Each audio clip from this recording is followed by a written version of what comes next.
Je voudrais maintenant aborder le phénomène de la voyance. Qu'est-ce que la voyance d'abord? Habituellement, on pense qu'il s'agit surtout de voir l'avenir. Pourquoi? Parce que les gens cherchent à aller voir des voyantes par inquiétude de ce qui pourra arriver de manière accidentelle le lendemain. Inquiétude pour leur avenir. Et donc on pense que la voyance se définit par la science de l'avenir, dans tous ses aléas et dans toutes ses contingences.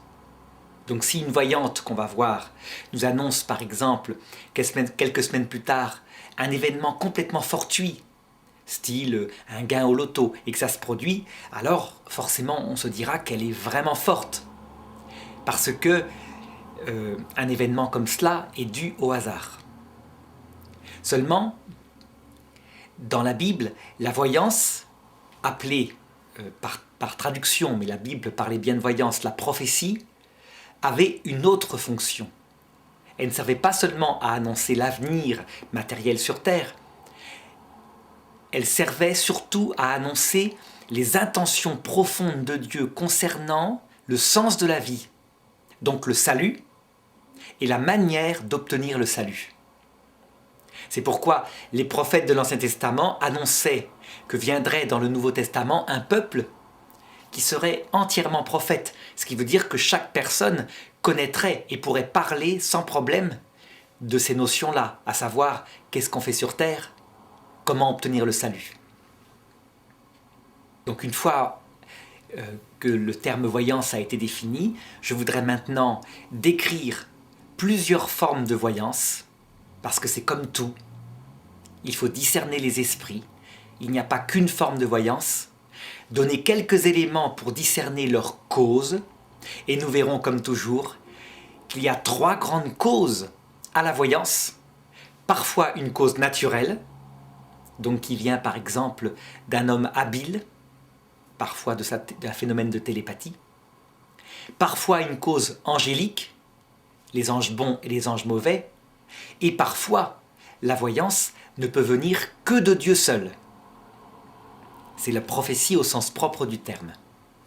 Alors pour déblayer le terrain, voici quelques formes de voyance dont la cause est parfaitement et manifestement naturelle. Donc il y a d'abord évidemment la supercherie, ce qu'on appelle les prestidigitateurs, qui eux le font de manière habile avec un système d'oreillettes.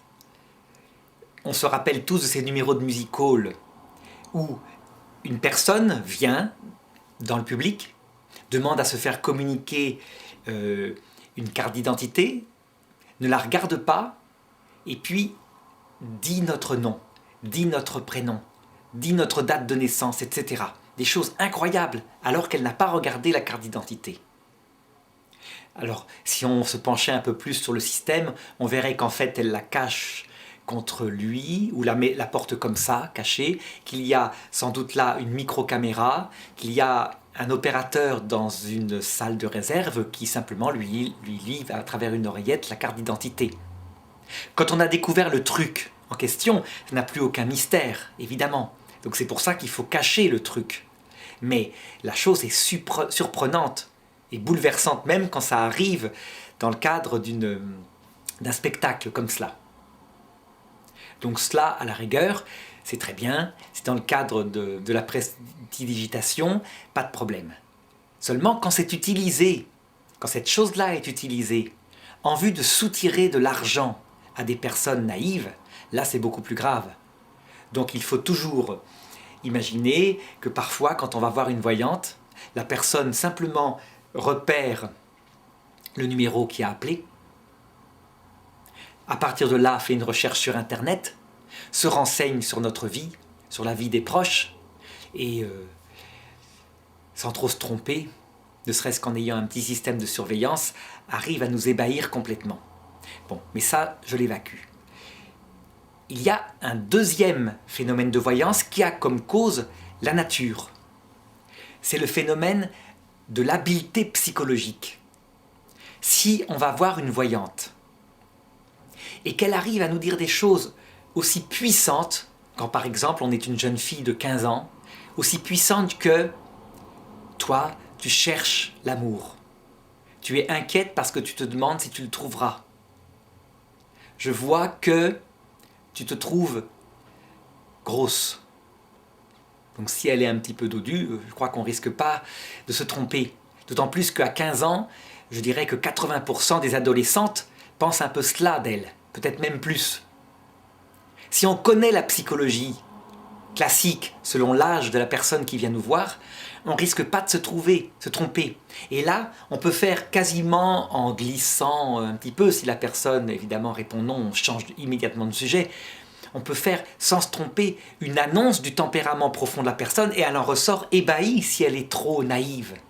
Mais en réalité, on a donné des généralités psychologiques, un petit peu comme dans l'horoscope des magazines, qui sont valables pour presque toutes les personnes selon leur catégorie de vie. Évidemment, si là, dans ce cadre-là, une personne qui est une psychologue, alors que, par exemple, on a enlevé sa propre alliance, on apparaît sans signe distinctif. Et si elle donne non pas notre tempérament général, dire à un homme de mon âge, par exemple, qu'il a perdu son grand-père, que son grand-père est mort, on ne risque pas de se tromper. Mais des choses précises, des détails qui sont aléatoires, style à tel moment précis, j'aurais dit quelque chose à ma femme et la chose est exacte.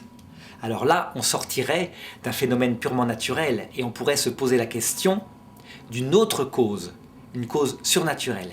Mais toujours avec prudence, toujours en se demandant si la personne vraiment ne connaît pas notre identité et si elle n'a pas pu se renseigner sur nous-mêmes. Quand ce phénomène-là se produit et qu'une voyante ou un voyant nous donne des détails aléatoires, ça veut dire pas des choses générales, déductibles, en fonction de l'âge de la personne, mais des choses précises, d'ordre accidentel, donc qu'elle ne peut pas deviner. Sur notre passé, il ne faut pas tout de suite chercher une cause surnaturelle comme un ange. Ça peut être encore un phénomène naturel. Comme je l'ai dit dans d'autres, dans une autre leçon précédemment, la télépathie n'est pas une chose exclue, même si son caractère est de n'être que difficilement reproductible. Ça veut dire qu'on ne gère pas la télépathie à volonté. On la gère de manière aléatoire, une pensée nous vient, et effectivement la personne en face était en train de penser à cela. Souvent, on n'était même pas concentré, ça vient comme ça. Ou alors, quand il s'agit de jumeaux ou de personnes très proches affectivement, là ça peut être plus fréquent. Est-ce qu'il y aurait des voyants qui auraient davantage ce don de télépathie? Ce n'est pas exclu. En tout cas, s'il ne dit que le passé, s'il connaît des événements précis de notre vie, mais que dans le domaine du passé, on pourra peut-être expliquer ça par un phénomène de télépathie. Il lit en fait dans notre mémoire. Donc cette première cause est assez facile à discerner.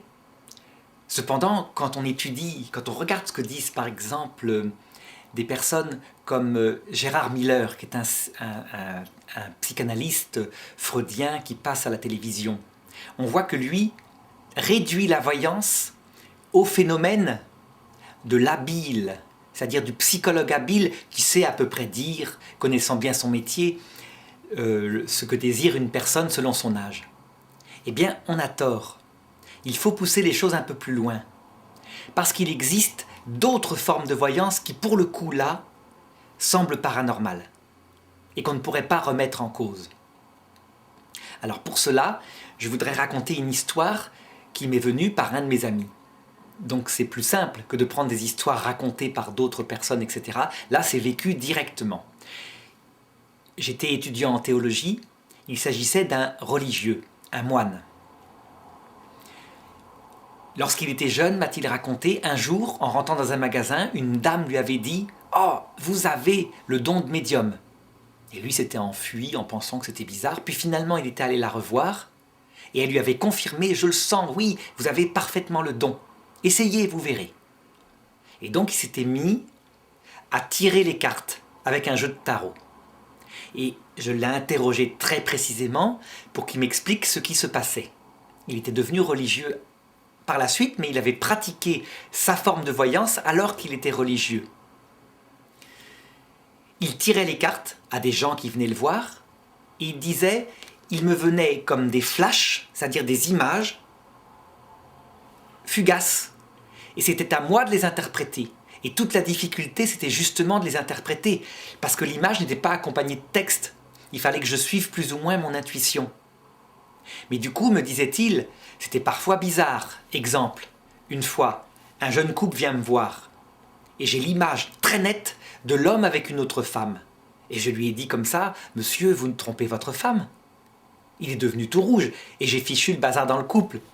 Bon, il s'est avéré que c'était vrai, me disait-il. Mais du coup, je prenais des risques. Alors je prévenais, me disait-il, les gens à l'avance que j'allais dire ce qui me venait et que si c'était gênant, ça serait gênant.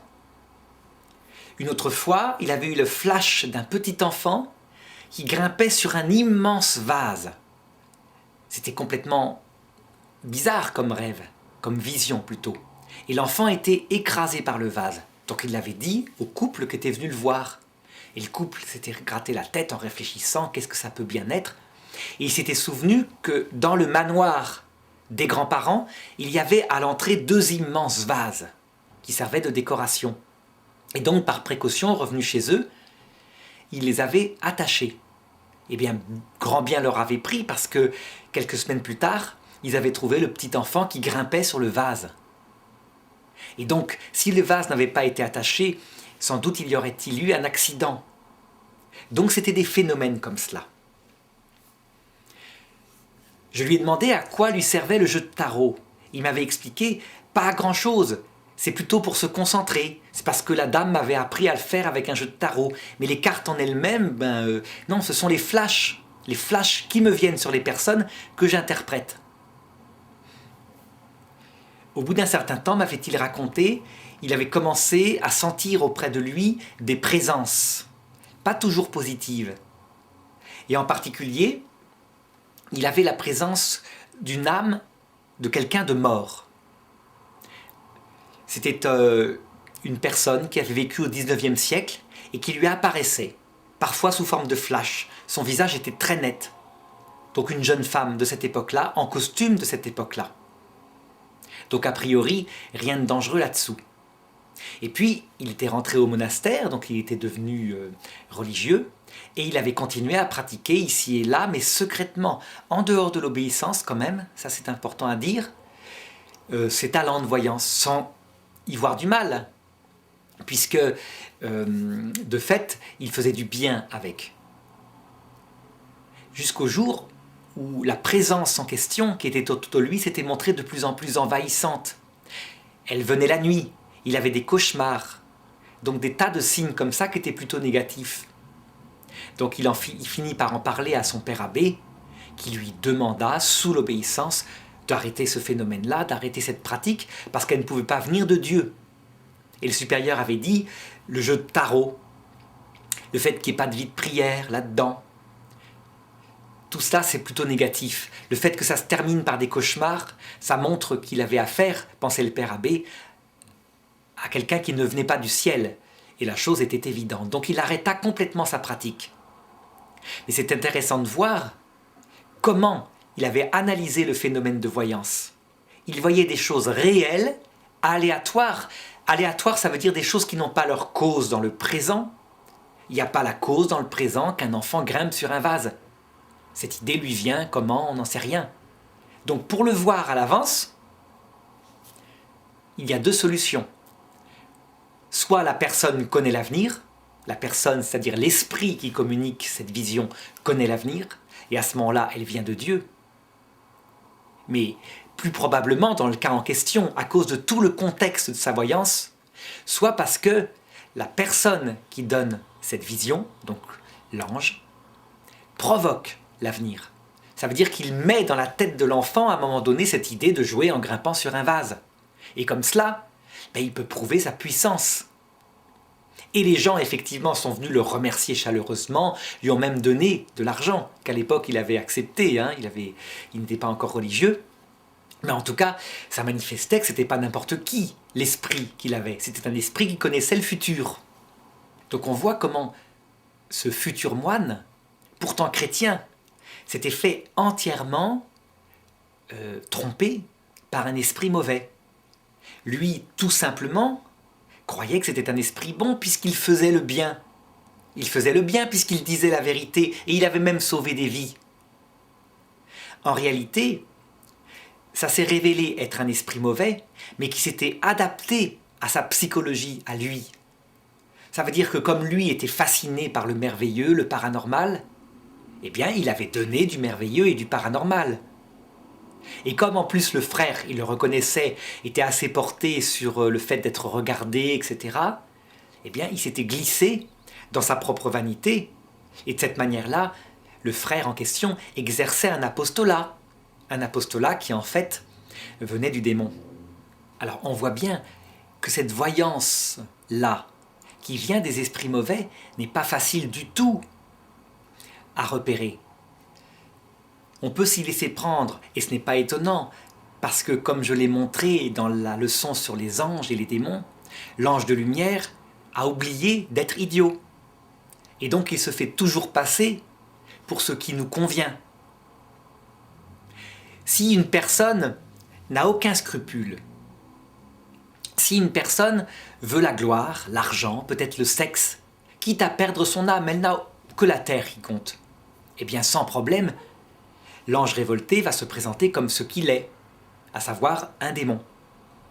Par contre, si une personne n'a en tête que de faire le bien, comme ce futur moine tel que je viens de le raconter, eh bien l'ange révolté va se présenter comme voulant faire du bien. Et s'il n'y a pas une théologie profonde qui connaît exactement les intentions du ciel visent d'abord notre salut éternel, eh bien on se fait prendre. Je dirais même, une personne extrêmement sainte, une personne très bonne théologienne qui connaît les intentions du ciel, pourrait elle-même se faire piéger. Parce que je pense que dans ce cas-là, si elle commençait à pratiquer cette forme de voyance, qui est du spiritisme en fait, puisqu'on fait apparaître un esprit pour qu'il fasse des signes à notre volonté, eh bien je pense que l'esprit se présenterait comme le plus saint, le plus chrétien, le plus mystique même des habitants du ciel.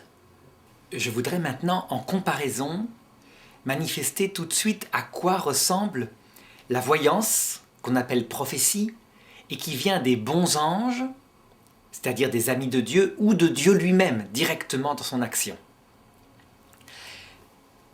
Alors, d'abord quelques exemples. Un exemple que j'ai un peu connu, même si je ne l'ai pas rencontré de moi-même, c'est Marthe Robin. Marthe Robin, il s'agit d'une femme stigmatisée qui vivait en France et qui est morte dans les années 80, qui est restée paralysée sur son lit pendant 50 ans parce que, étant toute jeune, le Seigneur lui est apparu et lui a demandé si elle voulait participer à sa croix. Elle a accepté. Tous les jeudis soirs, elle entrait en extase et elle vivait la passion du Christ jusqu'à la résurrection le dimanche. C'était une personne totalement simple, humble, joyeuse et qui recevait des gens. Un couple de mes amis, un jour, vint la voir. Il voulait savoir s'il pouvait se marier alors que le mari venait d'être abandonné par sa précédente femme, qui était partie donc avec les 2 enfants. Et donc, entre-temps, il avait rencontré cette autre femme et il voulait lui demander, la jeune femme en question, qui était elle, jeune fille, voulait lui demander s'il pouvait se marier alors que lui était divorcé. Et il est très intéressant de voir ce que répondit Marthe. Elle répond d'abord spirituellement, donc en mettant la personne en face de la théologie catholique, de l'appel du Christ et de son choix libre. Donc elle leur dit: je reconnais qu'il y a parfois des mariages refaits qui marchent mieux que des mariages premiers. Je ne peux pas vous dire de le faire, parce que vous connaissez l'appel du Christ à la fidélité quoi qu'il arrive alors que l'autre est parti. Si vous le faites, si vous vous remariez civilement, vous ne pourrez plus communier à la messe, mais vous aurez la prière. Et puis ensuite, elle se mit à a abordé tout autre chose en apparence. Elle leur parla, comme c'était une personne de la campagne, de la récolte, du temps, de la pluie qu'allait venir, etc., etc. Toute une série de choses qu'ils notèrent dans leur mémoire. Et 30 ans plus tard, quand ils repassèrent leur vie, puisqu'ils s'étaient finalement mariés, ils avaient eu 2 enfants, et puis devenus plus âgés, ils décidèrent de vivre en frères et sœurs, eh bien, ils s'étaient rendus compte qu'elle avait décrit prophétiquement toute leur vie, avec ses hauts, ses bas, les scènes de ménage, les difficultés dans le couple, etc. Quelle est la différence entre la prophétie, la voyance, telle que l'a exercée Marthe Robin ici, et la voyance précédente? Eh bien, d'abord, et ce qui est essentiel, c'est que le but n'est pas d'annoncer l'avenir pour annoncer l'avenir. Au contraire, on voit bien que le but de Marthe Robin, c'est la sainteté de ce jeune couple-là. Donc tout est centré sur le salut, ce qui est cohérent, puisque ça vient du ciel. Elle n'a pas ces renseignements-là par elle-même. Elle ne se met pas en avant du tout, Marthe Robin. Elle est joyeuse, elle est rayonnante, évidemment, on ne peut que la voir, mais elle ne se met pas en avant. D'autre part, le futur est discrète, sous forme parabolique, pas de détails trop précis qui enfermeraient la liberté de la personne. Et puis bien sûr, il n'est même pas question d'un quelconque salaire, rien du tout. Elle ne se fait pas payer, l'argent lui brûlerait les doigts. Suffirait pour définir de manière précise une prophétie venant du démon et une prophétie venant de Dieu. Non, pas du tout. Disons que ce sont des bons signes, des signes qui, s'accumulant, peuvent indiquer plutôt que ça vient de Dieu et des anges. Mais il faut rester prudent. Dans le cas de Marthe Robin, il n'y a pas besoin d'être prudent, hein. Sa vie était entièrement un miracle. Elle est restée 40 ans sans manger, sans boire. Bon, ça c'est un miracle objectif, je le verrai dans l'analyse des miracles, ça ne peut venir que de Dieu, évidemment. Seulement, il y a parfois des phénomènes sataniques qui ressemblent tout à fait à ce qu'a vécu Marthe Robin. Je pense au possédé de Loudun, au XVIIIe siècle. Donc il s'agit d'une religieuse qui commença à avoir des visions du Seigneur. Et puis apparurent sur ses poignets les stigmates de la Passion du Christ, comme ils étaient apparus à Marthe Robin plus tard et comme ils étaient apparus jadis à saint François d'Assise. Il y avait des lévitations. Et elle se mit à prophétiser, à donner des phénomènes de vision, de voyance aux gens qui venaient en masse la voir. Donc on envoya un prêtre dominicain, un exorciste, quelqu'un de sage, quelqu'un ayant les pieds sur terre, qui fit son discernement en un quart d'heure. Simplement, en allant la voir dans sa cellule, alors qu'elle était en pleine apparition, et en lui disant « Ma sœur », alors qu'il venait d'arriver, « Ma sœur, il est l'heure de l'office, donc dites au Seigneur de revenir plus tard. » Et la sœur se mit en colère. Elle manifesta un grand orgueil, une grande désobéissance, ce qui était là la marque qu'en fait elle avait fait une sorte de pacte avec un esprit mauvais, sans doute s'en rendre compte, et parce que son but premier était de briller, et donc elle avait laissé rentrer des forces négatives. Pourtant, elle était stigmatisée comme Marthe Robin, elle avait des lévitations, elle portait les stigmates du Christ, comme je l'ai dit, elle annonçait l'avenir, et ça venait du démon. Donc il faut être extrêmement prudent. Il y a une sorte d'impression générale d'humilité, de joie, des fruits du Saint-Esprit, comme dit saint Paul, de simplicité, qui sont sans doute les critères les plus solides pour discerner l'origine d'un phénomène. Mais des critères qui ne suffisent pas. Parce qu'une personne limpide, joyeuse, peut parfois se faire piéger parce qu'elle a une faille psychologique en elle. Par exemple, elle aime bien rencontrer des personnes, elle aime discerner de manière certaine l'origine d'une prophétie venant de Dieu ou de ses anges et l'origine d'une prophétie venant des démons. Eh bien, c'est très difficile, même l'Église est très prudente.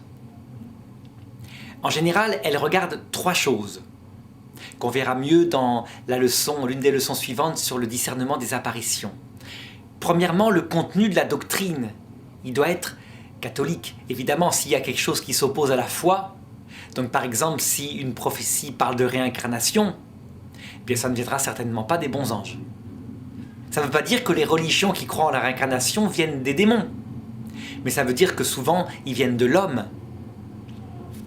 Mais qu'en tout cas, un bon ange, un ange de Dieu, ne saurait enseigner une chose qui, de fait, ne se passe pas de l'autre côté. Deuxième critère, les fruits spirituels de l'apparition en question. Dans le cas de Marthe Robin en question, eh bien le couple dont j'ai parlé, ça les a rapprochés de leurs responsabilités.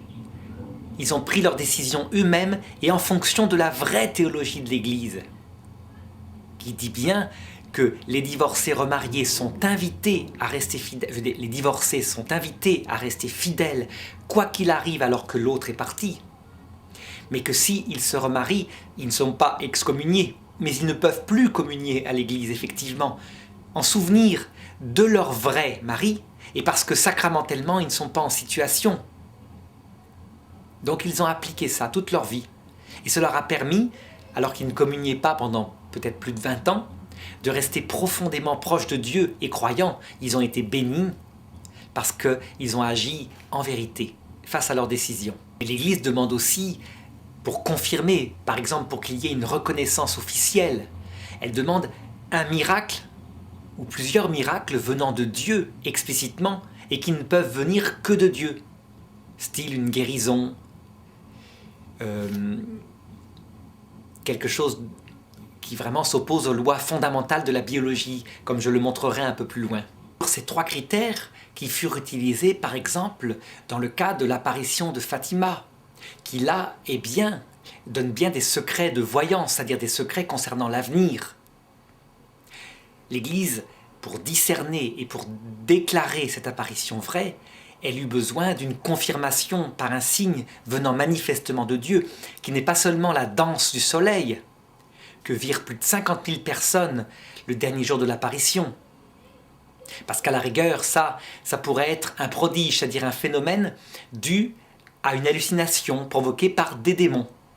Non, il fallut des miracles, des guérisons de personnes qui, par exemple, avaient la moelle épinière abîmée ou n'importe quoi, quelque chose d'objectif comme cela. Donc si l'Église a beaucoup de mal elle-même et prend du temps, beaucoup de prudence pour discerner des apparitions aussi évidentes que l'apparition de Fatima, on voit bien à quel point on doit être prudent soi-même quand on doit faire un discernement sur un phénomène qui va ne concerner que notre vie. C'est prudentiel, il ne faut jamais être sûr de soi. Critique. Et si vraiment le tout est accompagné de miracles objectifs qui confirment les choses, alors on peut quand même parfois être à peu près sûr de la vérité des choses. Et je voudrais montrer pour conclure à quel point cette prudence est nécessaire, à quel point le Seigneur aime mélanger les choses. Ça veut dire qu'il peut même parfois parler lui-même par la bouche d'un sorcier du démon. Et la Bible en donne un exemple. Dans l'histoire de Balaam, fils de Balaak, un prophète du démon, qui avait un pouvoir extraordinaire, non seulement d'annoncer l'avenir, mais qui décidait de la mort de ceux qu'il voulait. Et un jour, un roi, ennemi d'Israël, le fit appeler pour qu'il aille maudire Israël. Parce qu'il se disait, si Balaam, le puissant sorcier, maudit Israël, alors Israël va être détruite. Donc Balaam répondit au roi, moi je ne dis que ce qui est la vérité. Donc si je dois maudire, je maudirai, si je dois bénir, je bénirai. Et il arrive sur une colline et il voit de loin les tentes d'Israël. Et là, il se met à prononcer l'une des plus grandes prophéties de l'Ancien Testament, qui annonce l'avenir de ce peuple, avenir qui sera glorieux, de Balaam, fils de Béor, oracle de celui qui écoute les paroles de Dieu. Il obtient la parole de Dieu et ses yeux s'ouvrent.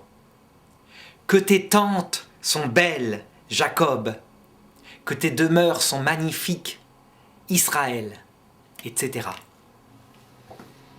Donc si Dieu peut parfois parler par la bouche d'un sorcier, et si la parole là se révèle venant de Dieu, on voit à quel point dans ce domaine-là de la voyance, on doit être extrêmement prudent.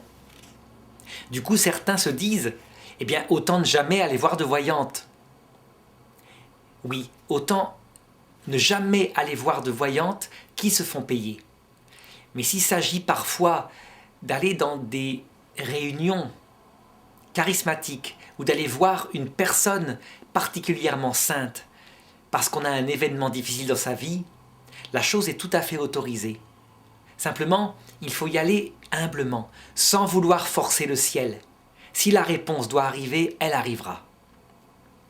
Je me rappelle par exemple d'un ami qui venait de divorcer et qui ne savait plus quoi faire de sa vie.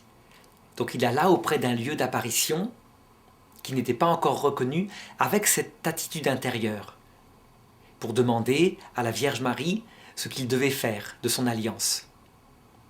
Et il donna même l'alliance à l'une des voyantes qui revint en disant « il n'y a pas de réponse ». Eh bien cet ami partit de l'apparition en question et se contenta de cette absence de réponse pour vivre au mieux chrétiennement, c'est-à-dire qu'il resta fidèle à la femme qui était partie. Il ne se remaria pas. Donc voilà une chose, une attitude plutôt qui est tout à fait valable, tout à fait humble et qui permet, je pense, de se faire piéger, d'éviter de se faire piéger par des fausses apparitions. Pour conclure, donner un exemple de voyance venant de Dieu, manifestement, et présentant les deux caractéristiques, à savoir, elle annonce l'avenir, un avenir qu'elle ne peut pas connaître, et en même temps, elle en donne un sens profond, sans trop comprendre pourtant ce qui lui arrive. Il s'agit de la prophétie de Sainte Odile, qui était mère abbesse d'un monastère bénédictin sur le mont Sainte-Odile, en Alsace. On dirait qu'elle a vu la Seconde Guerre mondiale comme à travers une vidéo auquel elle n'a pas compris grand-chose. Le manuscrit est conservé à la Bibliothèque nationale à Paris. « Écoute, écoute, ô frères. J'ai vu la terreur des forêts et des montagnes, l'épouvante a glacé les peuples. Il est venu le temps où la Germanie, donc c'est le nom de l'Allemagne à son époque, sera appelée la nation la plus belliqueuse de la terre. Elle est arrivée l'époque où surgira en son sein le guerrier qui entreprendra la guerre du monde, la guerre mondiale. » Et on sait que l'Allemagne a provoqué pour la première, il faudrait discuter, mais enfin, l'Allemagne a été au cœur de 2 guerres mondiales au XXe siècle. Et ensuite, elle décrit les événements, et elle les décrit sous forme de 3 phases, ce qui indique qu'elle voit la Seconde Guerre mondiale. Elle dit ceci: « Le conquérant partira des rives du Danube. La guerre qu'il entreprendra sera la plus effroyable que les humains auront jamais subie. Ses armées seront flamboyantes et les casques de ses soldats seront hérissés de pointes qui lanceront des éclairs pendant que leurs mains brandiront des torches enflammées. » Les casques n'ont jamais lancé des éclairs, mais les casques, ce sont peut-être les canons des chars qui lancent des éclairs et elle fait comme elle peut. On dirait bien, en lisant son texte, on dirait bien qu'elle voit, par exemple, les bombardements des villes, mais qu'elle ne sait pas expliquer que ce sont des avions. Donc elle parle d'oiseaux. Il remportera des victoires sur terre, sur mer et jusque dans les airs où l'on verra ces guerriers ailés dans des chevauchées inimaginables, s'élever jusque dans le firmament pour y saisir les étoiles afin de les projeter sur les villes et y allumer des grands incendies. Donc elle utilise la cosmologie de son époque pour interpréter la vision qu'elle a eue. Une vision sous forme de flash, d'image, qui ressemble à celle du moine dont je parlais tout à l'heure, mais là dont l'origine n'est pas du tout la même. L'origine, visiblement, puisque c'est Sainte Odile que l'Église a discerné, qu'elle avait une vie parfaite, l'origine est divine, du moins par ses bons anges. Sera bouleversé par le choc des combats, les fleuves seront rougis de sang, et les monstres marins eux-mêmes s'enfuiront épouvantés jusqu'au plus profond des océans. Donc on peut penser aux combats sous-marins, les sonars qui effectivement faisaient fuir les animaux déjà à cette époque. Les générations futures s'étonneront que ses adversaires n'aient pu entraver la marche de ses victoires. Et c'est vrai, on s'étonne encore qu'Hitler ait tenu 6 ans, presque seul, puisque seules ses armées étaient fortes, face au monde entier pratiquement coalisé. Des torrents de sang humain couleront autour de la montagne. Ce sera la dernière bataille, Ultima Pugna, la dernière bataille. Cependant, le conquérant aura atteint l'apogée de ses triomphes vers le milieu du 6e mois de la 2e année des hostilités, 2 ans et demi. C'est vrai que ça semble correspondre aux échecs en Russie. Ce sera la fin de la première période dite de victoire sanglante. Il croira alors pouvoir dicter ses conditions. La seconde partie de la guerre égalera en longueur la moitié de la première. Elle sera appelée Tempus Demissionis, la période de diminution. Elle sera féconde en surprises qui feront frémir les peuples. Dans la 3e période, tous les peuples spoliés recouvreront ce qu'ils ont perdu et quelque chose de plus. La région de Lutèce sera sauvée elle-même à cause de ses montagnes bénies et de ses femmes dévotes. C'est vrai que tout au long de la guerre, alors que la destruction de Paris était programmée par Hitler, il ne voulait pas la laisser intacte, il avait même nommé un féroce général qui avait combattu en Russie. Eh bien, les femmes se réunissaient à Montmartre pour prier perpétuellement. Et Paris fut intact. Pourtant, tous auront cru la perte de Paris, de Lutèce, mais les peuples se rendront sur la montagne et rendront grâce au Seigneur. Donc on pense au Te Deum, au Sacré-Cœur, à la fin de la guerre. Car les hommes auront vu de telles abominations de cette guerre que leurs générations n'en voudront plus jamais. On peut dire que c'est la caractéristique de l'Europe. L'Europe ne veut plus jamais de guerre parce qu'elle a connu la guerre mondiale de manière unique, terrible. Malheur pourtant encore à ceux qui ne craignent pas l'Antéchrist, car il suscitera de nouveaux meurtres. Mais l'ère de la paix sous le feu sera arrivée, et l'on verra les 2 cornes de la lune se réunir à la croix, car en ces jours, les hommes effrayés adoreront Dieu en vérité, et le soleil brillera d'un éclat inaccoutumé. Donc les dernières paroles sont plutôt de l'ordre de la prophétie. Le croissant, ça signifie peut-être l'islam, la croix, c'est le christianisme. On peut dire que 60 ans après, le croissant et la croix sont loin d'être réunis en se respectant. Au contraire, l'islam prépare d'autres combats. Cependant, peut-être qu'elle annonce des choses que nous verrons bientôt.